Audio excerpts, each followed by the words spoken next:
Hello, welcome back. I'm Gilly Thomas, founder of SATT for PAWS, and this is Kiwi. She's going to be my demo today because her foster sister Sasha has gone to her forever home, and Kiwi's actually feeling a little bit anxious about that. I think she's missing her big sister quite a bit. I think a combination of anxiety and a little depressed. Hey, you're not quite yourself, are you, love? Today I'm going to do a follow-up of the craniosacral lesson and answer a few questions that came up as a result of it. So the first thing you want to do is check and make sure that you're somatically supported, that you're physically comfortable, your feet are firmly on the ground, your spine is supported, your dog is within easy reach, you're not kind of crunched over trying to get to her or him, and also that anything that you're feeling, you kind of say hello to it and then let it go and kind of come to that place of love for your dog. All right, so that's the somatic, and the effect of the talk, remember in this is you're okay and I love you. And the touch is very gentle and light and curious. Okay, that's for you. For your dog, you want to make sure that they are somatically taken care of. So they've got food, water, walk before you do this with them. And also that wherever they're laying, they've got lots of room for themselves.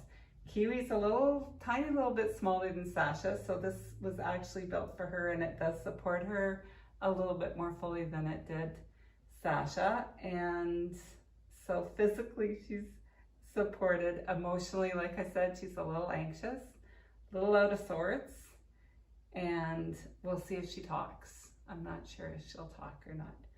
So when I was getting ready for this, I was kind of checking in with Kiwi, and she's definitely a little bit tighter than she usually is. A little tighter. So just to review, your one hand goes on the sacrum, which is kind of that flat part right above the tail, and your fingers can either point down towards the tail or up towards the head. Kind of depends on what's the most comfortable for you, because remember, you always come back to that place of if you don't have much tension in your body, your dog will have less tension because you'll be comfortable, and your comfort translates into your dog's comfort. So you make contact with that place, and the hand movement is up toward the tip of the nose or down towards the tip of the tail, and either both hands move in the same direction or they move together and apart. Okay, and that's it. And you're just exploring where it feels the easiest, which direction the movement feels the easiest in. So if you are lifting the string of pearls up, is it easier to lift it up or bring it down? Okay, and just checking with that. Somebody asked me about the string of pearls, and it's actually each vertebrae in your spine. So if you imagine that your vertebrae is like a string of pearls, and as you lift one end very gently, it ripples all the way up to the very other end of the spine. So the movement that you make at the tail ripples all the way up the spine, all the way up to the head. Okay? Yeah. And another question I asked is, how do you know if your dog is tense or not? And one way you can kind of feel that is just very gently kind of just knead your dog a little and see, is there movement as you knead your dog, or is there no movement? If there's no movement, then there's tension. If there's lots of movement, then it's like Jello. Yeah, I really do hope that you've been practicing this every day, because the more you practice something, the easier it gets, the more comfortable you become, and also the more you can pay attention to, the more that you discover. Because when you first start anything, it's like you get the big picture.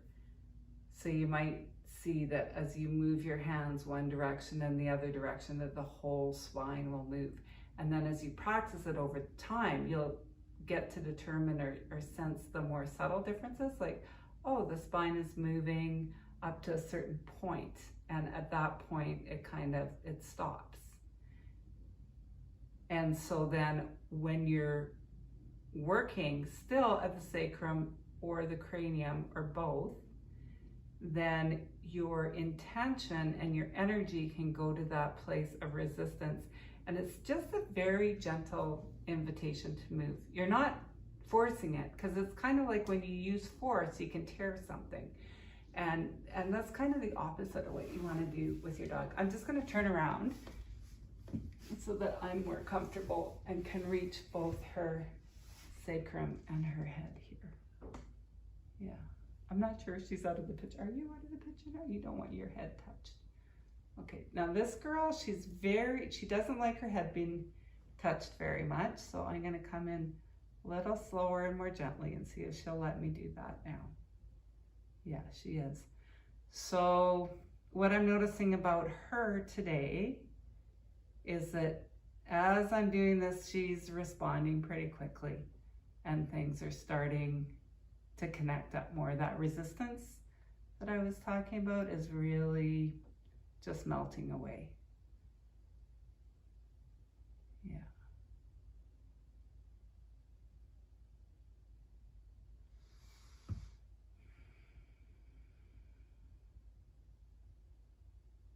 Somebody asked me a little bit, sorry sweetie, about the, that was kind of loud, about the pulse and the speed of the pulse. The craniosacral pulse is only about 8 beats a minute.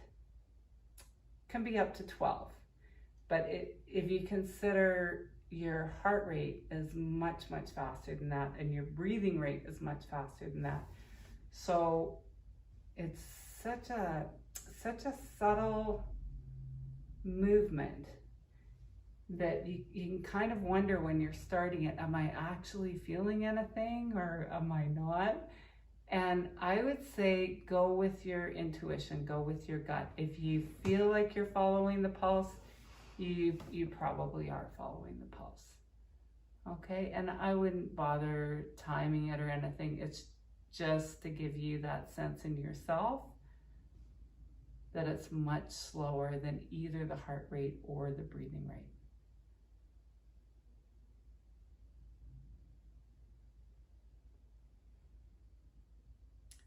And now, last time and this time, I spoke about how this can help a dog that's anxious.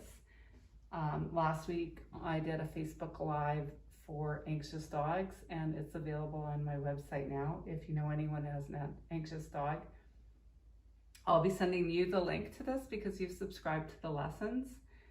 The next one is for sore senior dogs, and the one after that is for separation anxiety. If there's a topic you'd like me to cover, please send me an email or a message on Facebook so that I can address that. The lessons and the tutorials, the highlights that I'm doing right now are to help people who are really interested in learning more about how to do it.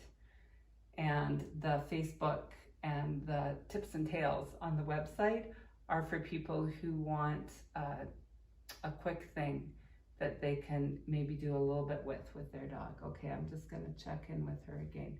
So she's starting to loosen up. You can see, I don't know if you can see, but there's some more movement here for her. Oh yeah, and her tail's loose to see her whole rear end's moving now. Yeah, and we're still holding a little bit here. So that's her heart, and dogs are all heart, right? And we all know that that's where love is. So I think her little heart's a little broken, but that's okay. She'll get lots of love from us and get over it. Won't you love? And we'll see her. We get to see her again. I'm not sure when, but we will. All right, so I hope you enjoyed this highlight and answered the questions that you had. If you have any more, please don't hesitate to let me know what they are. and I'll do my best to answer them. All right, enjoy your dog, and enjoy making contact with them in an SATT way. All right, ciao for now.